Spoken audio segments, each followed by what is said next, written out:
ایک حدیث میں آتا ہے کہ قیامت کے دن ایک آواز دینے والا آواز دے گا، عقل والے لوگ کہاں ہیں؟ عقل والے کہاں ہیں؟ لوگ پوچھیں گے کہ عقل والے کون ہیں؟ جواب دیا جائے گا، وہ لوگ جو اللہ کو کھڑے بیٹھے اور لیٹے یاد کرتے تھے، اور آسمان و زمین کی تخلیق میں غور کرتے تھے، اور کہہ اٹھتے تھے، خدایا تو نے ان کو بیکار نہیں بنایا، تو پاک ہے، بس ہم کو جہنم کے عذاب سے بچا لے۔ یہ ہیں عقل والے، جن کا ذکر ان کے اندر فکر پیدا کرتا ہے کہ یا رب آخرت کے عذاب سے بچا لے۔ یعنی وہ سارے غور و فکر کے نتیجے میں اللہ کی عظمت اور ہیبت کے قائل ہوتے ہیں، فوراً ان کو اپنی آخرت اور انجام کی فکر ہونے لگتی ہے۔ حضرت ابو ہریرہ رسول اللہ صلی اللہ علیہ وسلم سے روایت کرتے ہیں، ایک شخص چھت پہ لیٹا ہوا تھا، آسمان اور ستاروں کو دیکھ رہا تھا۔ دیکھتے دیکھتے اس کے دل پر اللہ کی ایسی ہیبت آئی، ایسا عظمت کا احساس ہوا کہ بولا، خدا کی قسم مجھے یقین ہے کہ تمہارا پیدا کرنے والا کوئی ہے، تم خود نہیں بنے۔ یعنی ستاروں کو دیکھ کے وہ کہتا ہے، اے اللہ تو مجھے بخش دے، تو جو بھی ہے تو مجھے بخش دے۔ اسے کوئی پتہ نہیں کہ پیغمبر کون ہے، کتاب کیا ہے، کچھ نہیں، وہ صرف نشانیوں کو دیکھ کر اپنے رب کو پہچان رہا ہے، کیونکہ جو واقعی اللہ کی عظمت اور ہیبت اور قدرت اور کمال کو جان لیتا ہے نا، تو اس کے دل میں پہلا خیال یہ ہے کہ اللہ پھر تو مجھے بخش دے، مجھے معاف کر دینا، میں بہت چھوٹی چیز ہوں، بہت گناہ گار ہوں۔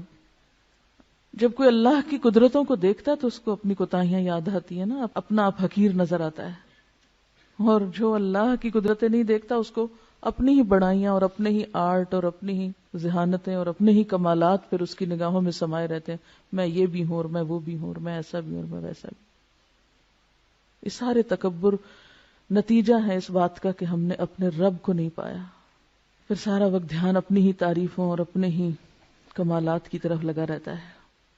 تو اس میں ایک اور بات یہ بھی پتہ چلتی ہے کہ تنہائی میں یاد کرنا رب کو، اور اپنے انداز میں یاد کرنا اور واقعی یاد کرنا، کسی رٹے رٹائے جملے کی شکل میں نہیں یا کسی بنے بنائے سانچے کے طریقے پر نہیں، بلکہ حقیقی معنوں میں رب کو یاد کرنا۔ اسی لیے ایک حدیث میں آتا ہے کہ جو شخص تنہائی میں اللہ کو یاد کرے وہ ایسا ہے جیسے اکیلا کفار کے مقابلے میں چل دیا ہو۔ جو شخص تنہائی میں رب کو یاد کرے وہ ایسا ہے جیسے اکیلے ہی یعنی دشمنوں سے لڑنے کے لیے چل پڑا ہو، یعنی اس کا مقام اجر و ثواب کے اعتبار سے اتنا بڑا ہے۔ ایک اور حدیث میں آتا ہے 7 آدمی وہ ہیں جن کو اللہ تعالی قیامت کے دن اپنے عرش کے سائے میں جگہ دے گا، جس دن اس کے سائے کے سوا کوئی سایہ نہ ہوگا، کوئی سایہ نہ ہوگا۔ اور ان میں سے ایک شخص کون ہوگا؟ جو تنہائی میں اللہ کو یاد کرے اور اس کی آنکھوں سے آنسو بہ پڑے۔ کوئی نہیں ہے اس کے پاس، اکیلا ہے، وہ اپنے رب کو اس طرح پہچانتا ہے، اپنے رب سے اتنا قریب محسوس کرتا ہے کہ اپنی کوتاہیوں پہ نظر پڑتے ہی رو پڑتا ہے کہ اللہ میں گناہ گار ہوں، پاک تو صرف تو ہے، ہر عیب اور ہر خطا اور ہر کمزوری سے پاک صرف تیری ذات ہے، مجھ میں تو بہت غلطیاں ہیں، تو مجھے معاف کر دے۔ اسی لیے ایک اور حدیث میں آتا ہے، حضرت عائشہ رضی اللہ تعالی عنہا فرماتی ہیں، نبی صلی اللہ علیہ وسلم نے فرمایا، اللہ کی وہ مخفی یاد جس کو فرشتے بھی نہ سن سکیں، یعنی اتنی گہرائی میں اللہ کی یاد اور اللہ کی طلب کہ جس کو فرشتے بھی نہ سن سکیں، اس کا ثواب 70 درجہ زیادہ ہے۔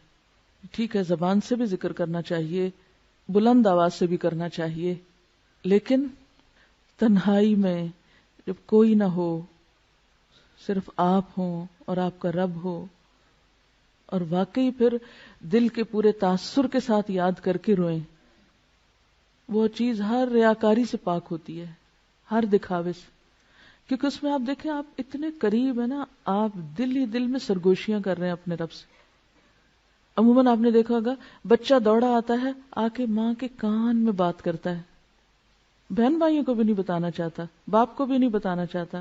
کبھی آپ نے دیکھا ہوگا چھوٹے بچوں کو صرف ماں کے کان میں۔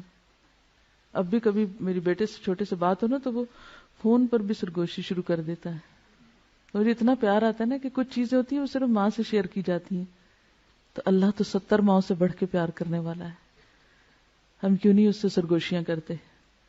کیونکہ سرگوشی انسان کس سے کرتا ہے؟ جس سے سب سے زیادہ محبت ہوتی. تو دل چاہتا ہے انسان اس کی کان میں آہستہ آہستہ باتیں کرے جو کسی کو پتہ نہ چلے. تو جنہیں اللہ سے شدید محبت ہوتی ہے وہ اللہ سے بھی اسی طرح چپکے چپکے دل میں بھی پکارتے ہیں اس کو اور سرگوشیاں کرتے رہتے ہیں. اور پھر جب وہ ڈوبتے ہیں اندر تو واقعی ان کے منہ سے ایسے کلمات والہانہ انداز میں نکل جاتے ہیں کہ جس میں اللہ کی بے پناہ حمد ہو.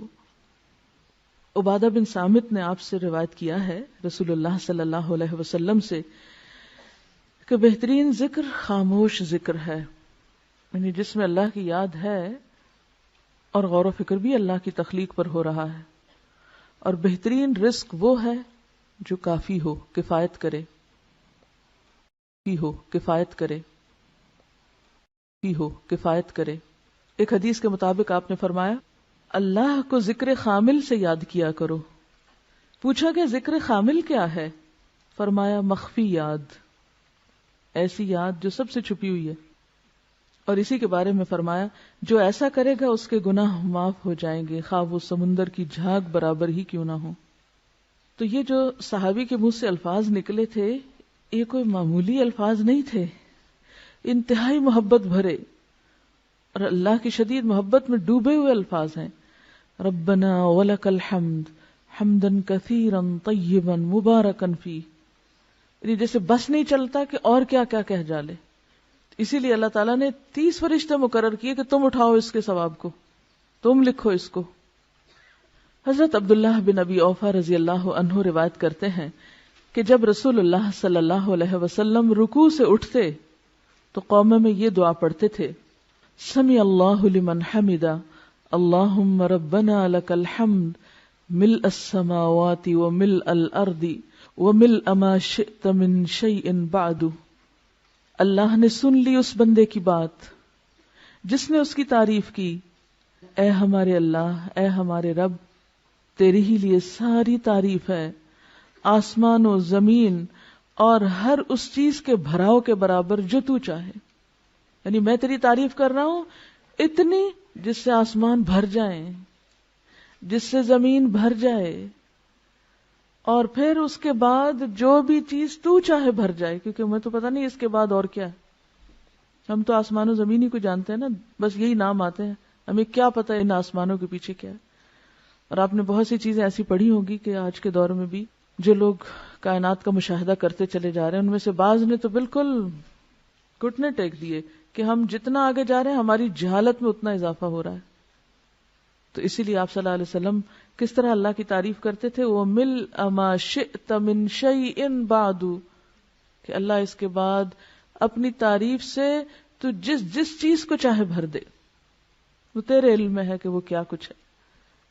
حضرت ابو سعید خدری رضی اللہ عنہ فرماتے ہیں کہ رسول اللہ صلی اللہ علیہ وسلم جب اپنا سر رکوع سے اٹھاتے تو یہ دعا پڑھتے تھے ربنا لک الحمد ملء السماوات والارض وملء ما شئت من شيء بعد اهل الثناء والمجد احق ما قال العبد وكلنا لك عبد اللهم لا مانع لما اعطيت ولا معطي لما منعت ولا ينفع ذا الجد منك الجد.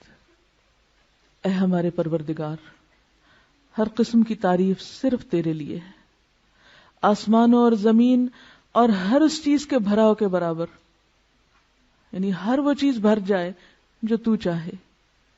اور بندے نے جو تیری تعریف اور بزرگی کی وہ تیرے لائق ہے، وہ تجھے زیبا ہے. ہم سب تیرے ہی بندے ہیں. اے اللہ، کوئی روکنے والا نہیں اس چیز کو جو تو نے دی، اور کوئی دینے والا نہیں اس چیز کو جو تو نے روک دی. اور دولت مند کو دولت مندی تیرے عذاب سے نہیں بچا سکتی. کسی کی دولت اور دنیا کی نعمتیں اسے اللہ کے عذاب سے نہیں بچا سکتی. اللہ کو کسی کی دولت کی کوئی پرواہ نہیں. کس قدر خوبصورت الفاظ ہیں تعریف کے یہ، لیکن ہم اپنی لا علمی کی وجہ سے ان سے محروم ہیں. مجھے بھی تھوڑا ہی عرصہ پہلے، 2 سال پہلے رمضان گزارنے کا اتفاق ہوا حرم میں. تو جو رات کے پچھلے پہر کی نماز ہوتی تھی اس میں دیکھتی تھی کہ رکوع پہ جاتے ہیں تو اٹھنے کا نام نہیں لیتے، سجدے میں جاتے ہیں تو دم گھٹنے لگتا، جان نکلنے لگتی، وہ سجدے سے سر نہ اٹھاتے، قومے میں کھڑے ہوتے تو دوبارہ لگتا بھول گئے ہیں نیچے جانا. تو میں کہتی تھی اتنا کیا پڑھتے ہیں. اس کے بعد مجھے تجسس ہوا اور یہ دعائیں پھر میں نے یاد کی. زندگی ایسے ہی گزر گئی، توجہ ہی نہیں کی اس طرف. ٹھیک ہے فرض نمازوں میں یہ سب کچھ، اور خصوصاً جب لوگوں کو نماز پڑھائی جا رہی ہو اس وقت یہ سب کچھ نہیں ہو سکتا اور نہ کرنا بھی چاہیے، کیونکہ یہ تو تنہائی میں نفل نماز